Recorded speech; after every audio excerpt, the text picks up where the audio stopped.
श्री हरिवंश श्री राधा वल्लभ श्री हरिवंश सेवा अपराध और नाम अपराध के बारे में बताया जा रहा है।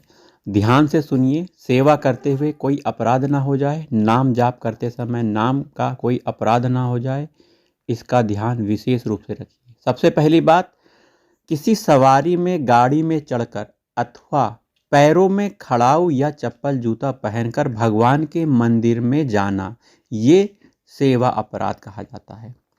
वहीं रथ यात्रा, जन्माष्टमी आदि उत्सवों का न करना या उनके दर्शन न करना, ये एक अपराध है, सेवा अपराध है। तीसरा, मूर्ति के दर्शन करके प्रणाम न करना। जब भी आप भगवान के दर्शन करें, साष्टांग प्रणाम पुरुष वर्ग और महिला माता जी, ये पंचांग प्रणाम करें। चौथा, अशौच अवस्था में दर्शन करना, अर्थात यदि आप अशुद्ध अवस्था में हैं, स्त्रियां मासिक धर्म से युक्त हैं, 3 दिन तक उन्हें किसी पवित्र वस्तु को टच नहीं करना है। वहीं यदि उस अवस्था में भगवान के दर्शन करें तो ठीक नहीं है। वहीं सभी लोग, चाहे स्त्री हो चाहे पुरुष हो, जिन्होंने शरीर को अस्वच्छ रखा है, वो स्नान आदि करके भगवान के दर्शन करें। अपवित्र अवस्था में कभी भी कोई भी भगवान के दर्शन करने न जाए, न दर्शन करें। एक हाथ से प्रणाम करना, एक हाथ से प्रणाम नहीं किया जाता है। प्रणाम करना है तो सर झुकाकर दोनों हाथों को जोड़कर प्रणाम करना चाहिए। हो सके तो भगवान को, संत महात्माओं को साष्टांग प्रणाम, पंचांग प्रणाम करना चाहिए। वहीं परिक्रमा करते समय, जब आप वृंदावन धाम की, गोवर्धन बरसाना जी की आप परिक्रमा कर रहे हैं, तो परिक्रमा करते समय भगवान के सामने आकर कुछ ना घूमकर फिर परिक्रमा करना अथवा केवल सामने ही परिक्रमा करते रहना, यह भी अपराध है। भगवान के सामने आकर घूमना है एक बार। तो अगला है श्री भगवान के श्री विग्रह के सामने पैर पसार कर बैठना। भगवान सामने आपको दर्शन दे रहे हैं, आप वहाँ बैठ गए और पैर भगवान के सामने ही आपने कर लिया। अगर आपको पैर पसारने ही हैं तो दाएं बाएं कर लीजिए, भगवान के सामने मत करिए। श्री भगवान के श्री विग्रह के सामने दोनों घुटनों को ऊंचा करके उनको हाथों में लपेट कर बैठना, ये संत महात्मा ने भी हमको बताया था कि दोनों पैर को ऊपर करके और हाथ को, उन घुटनों को बांध कर बैठना भी एक प्रकार का सेवा अपराध है। श्री भगवान के विग्रह के सामने सो जाना, तो भगवान के सामने बहुत से लोग, जब कथा होती है मंदिर आदि में, तो बहुत से लोग सो भी जाते हैं। सोना नहीं चाहिए। भगवान के सुंदर श्रीमुख के दर्शन करने आए हैं, भगवान के श्री विग्रह के दर्शन करने आए हैं, तो ऐसा आपको नहीं करना चाहिए। सोने के लिए रात का समय आपको दिया गया, दिन में भी आप सो लेते हो। अब मंदिर जाकर, कथा सत्संग में भी जाकर भी आपको सोना क्या उचित है क्या? सोने पर विशेष नियंत्रण रखें, आलसी मत बने। श्री भगवान के विग्रह के सामने भोज करना, अर्थात भगवान सामने खड़े हैं और उनके सामने आप भोजन कर रहे हो, कुछ भी चबा रहे हो, पान खा रहे हो, है ना, तो इस तरह आपको नहीं करना चाहिए। हाँ, लेकिन यदि भगवान का प्रसाद यदि आपको प्राप्त हुआ है भगवान के विग्रह के सामने, तो उस प्रसाद को तुरंत आप पा सकते हैं। श्री भगवान के विग्रह के सामने झूठ बोलना, तो भगवान के सामने धाम में कहीं भी झूठ नहीं बोलना चाहिए, ये बहुत बड़ा अपराध हो जाता है। भगवान के सामने हमेशा सत्य बोलना चाहिए, या फिर बोलो तो भगवान का नाम, भगवान का कीर्तन बोलो। वहीं भगवान के विग्रह के सामने जोर से बोलना, भगवान के सामने धीरे से मधुर आवाज में बोलना चाहिए। हे प्रभु, मैं आपका हूँ, आप मेरे हो, इससे बड़ी बात क्या हो सकती है, यही बोलना चाहिए। भगवान के विग्रह के सामने आपस में बातचीत करना। अब संसारी लोग जाते हैं मंदिर दर्शन करने, एक बार प्रणाम कर लिया, नमस्कार कर लिया, फिर अपनी प्रपंच की बातें भगवान के सामने ही चालू कर देते हैं। ऐसा हमने मंदिरों में कई बार देखा है। ऐसा नहीं करना चाहिए, अपराध है। यदि आपको बातचीत करनी है, मोबाइल में बात करनी है, या मोबाइल फ़ोन आ गया है, तो आप बाहर जाके बात कर सकते हैं, भगवान के सामने ऐसा मत करिए। भगवान के विग्रह के सामने चिल्लाना, ऐसा भी नहीं करना चाहिए। वैसे बच्चे चिल्लाते हैं, बड़े भी आजकल चिल्ला ज़्यादा रहे हैं, तो बड़ों को इसको ज़्यादा ध्यान रखना चाहिए। अगर चिल्लाना कैसे कि आप किसी को बुला रहे हो, चिल्ला के तो बुलाओगे, तो इस तरह आपको नहीं करना चाहिए। भगवान के श्री विग्रह के सामने कलह करना, लड़ाई झगड़ा करना, विशेषकर पति पत्नी ऐसा करते हैं। भगवान के विग्रह के सामने दर्शन करने या किसी बात को लेकर मनमुटाव हो जाता है और आपसी बातचीत में वो लड़ाई झगड़ा करने लग जाते हैं। ऐसा नहीं करना चाहिए। लड़ाई झगड़ा भगवान के सामने नहीं करना चाहिए, वैसे कभी करना ही नहीं चाहिए। श्री भगवान के विग्रह के सामने किसी को पीड़ा देना, किसी को कष्ट पीड़ा नहीं देना चाहिए।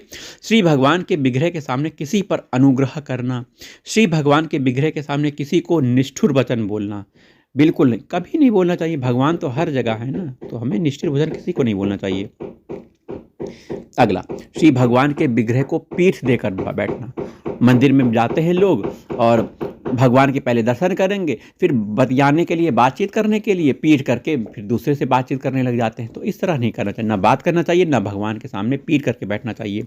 भगवान के विग्रह के सामने दूसरे किसी को प्रणाम करना, ये अपराध है। देखिए, आप देखिए मंदिर गए हैं, भगवान के दर्शन कर रहे हैं, भगवान को आपने प्रणाम किया, अब वहीं मंदिर में कहीं आपका कोई परिचित आ गया, आप उनको भी प्रणाम करने लगे। नहीं, मंदिर में भगवान के सामने किसी को प्रणाम नहीं करना चाहिए। लेकिन ऐसा संत महात्मा कहते हैं कि यदि गुरुजन आ जाए तो उनको प्रणाम किया जा सकता है। ऐसा आप अपने गुरुजनों से विचार करके, परामर्श करके आप कर सकते हैं। उनसे पूछ लीजिए, हे गुरुजन, यदि हम भगवान के दर्शन कर रहे हों और अचानक आप वहाँ आ जाएं तो हमें क्या करना चाहिए। तो वैसे तो गुरु को भी प्रणाम कर देना चाहिए। जैसे गुरु के दर्शन हुए तुरंत गुरु भगवान को प्रणाम करना चाहिए। और क्योंकि हमारे जो विग्रह सामने आप राधा कृष्ण के देख रहे हैं, वही राधा कृष्ण हमारे गुरु जी के हृदय मंदिर में भी विराजमान है और साक्षात हमारे राधा कृष्ण ही तो हमारे गुरु जी बन के आए हैं। तो उनको प्रणाम करना बहुत आवश्यक है, ऐसा करना ही चाहिए। लेकिन किसी और को प्रणाम नहीं करना चाहिए।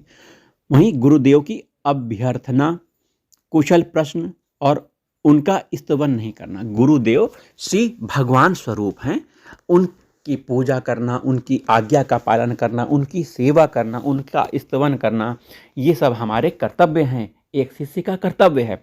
तो हमें ये जरूर करना चाहिए। अपने मुख से अपनी प्रशंसा कभी नहीं करनी चाहिए। लोग अपनी प्रशंसा अपने मुख से तो करते ही हैं और ये चाहते हैं कि दूसरा आदमी भी उनकी प्रशंसा करे। ऐसे में वो खूब एकदम अभिमान को प्राप्त हों और खूब गर्त में जाएं, क्योंकि अभिमानी व्यक्ति को भगवान प्यार नहीं करते, प्रेम नहीं देते। तो कि अपने ही मुख से अपनी प्रशंसा ना करें, ना प्रशंसा हो रही है तो ना सुने। और किसी भी देवता की निंदा करना, किसी की निंदा करने की जरूरत नहीं है। वहीं 32वां बारह पुराण में, श्री वाराह पुराण में 32 सेवा अपराधों का वर्णन नीचे किया गया है। अब 32 जो सेवा अपराध है वाराह पुराण के अनुसार, पहला है राजा का अन्न भक्षण करना, अंधेरे में श्री विग्रह का स्पर्श करना, नियमों को न मानकर श्री विग्रह का स्पर्श करना, बाजा या ताली बजाए बिना ही श्री मंदिर के द्वार खोलना, अभियंदन वस्तुएं निवेदन करना, पादुका सहित भगवान के मंदिर में जाना, कुत्ते की जूठन का स्पर्श करना, पूजा करते समय बोलना, पूजा करते समय मल त्याग के लिए जाना, श्राद्धादि किए बिना नया अन्न खाना, गंध पुष्प चढ़ाने के पहले धूप देना, निषिद्ध पुष्पों से भगवान की पूजा करना, दतुवन किए बिना भगवान के श्री विग्रह की पूजा उनको स्पर्श करना, स्त्री सहवास करके भगवान के श्री विग्रह की पूजा और उनको स्पर्श करना, रजस्वला स्त्री का स्पर्श करके श्री भगवान की पूजा या उसका स्पर्श करना, दीप का स्पर्श करके श्री भगवान की पूजा या उसका स्पर्श करना, मुर्दे का स्पर्श करके श्री भगवान की पूजा उनका स्पर्श करना, लाल वस्त्र पहनकर श्री भगवान की पूजा उनका स्पर्श करना, नीला वस्त्र पहनकर श्री भगवान की पूजा उसका स्पर्श करना, बिना धोया हुआ वस्त्र पहनकर श्री भगवान की पूजा और उनको स्पर्श करना, दूसरे का वस्त्र पहनकर श्री भगवान की पूजा और उनका स्पर्श करना, मैला वस्त्र पहनकर श्री भगवान की पूजा और उनका स्पर्श करना, शव को देखकर श्री भगवान की पूजा या उनका स्पर्श करना, अधोवायु मतलब अधोवायु का त्याग करके श्री भगवान की पूजा और उनका स्पर्श करना, क्रोध करके भगवान की पूजा उनका स्पर्श करना, संसान में जाकर श्री भगवान की पूजा या उनका स्पर्श करना, खाया हुआ अन्न पचने से पहले खाकर श्री भगवान की पूजा उनका स्पर्श करना, पशुओं का मांस खाकर श्री भगवान की पूजा स्पर्श करना, पक्षियों का मांस खाकर भगवान की पूजा स्पर्श करना, गांजा मादक द्रव्यों मतलब शराब का सेवन करते भगवान की पूजा उनको स्पर्श करना, कुसुम्ब साग खाकर श्री भगवान की पूजा उनका स्पर्श करना, शरीर में तेल मलकर भगवान के विग्रह की पूजा और स्पर्श करना। वहीं गंगा स्नान करने से, यमुना स्नान करने से, भगवान की सेवा करने से, प्रतिदिन गीता का पाठ करने से, तुलसी के द्वारा श्री शालिग्राम की पूजा करने से, द्वादशी के दिन जागरण करके तुलसी स्तवन करने से, भगवान की पूजा करने से, भगवान का नाम का आश्रय लेकर नाम कीर्तन करने से सेवा अपराध छूट जाते हैं। भगवान के नाम से सारे अपराधों की क्षमा हो जाती है। भगवान स्वयं कहते हैं, मन नामानि लोके अस्मिश्च श्रद्धयास्तु कीर्तयेत। तस्यापराधकोटिनस्तु क्षमाम्येव न संशया। इस संसार में जो पुरुष श्रद्धापूर्वक मेरे नाम को कीर्तन करता है, मैं उसके करोड़ों अपराधों को क्षमा कर देता हूँ, इसमें कोई संदेह नहीं है।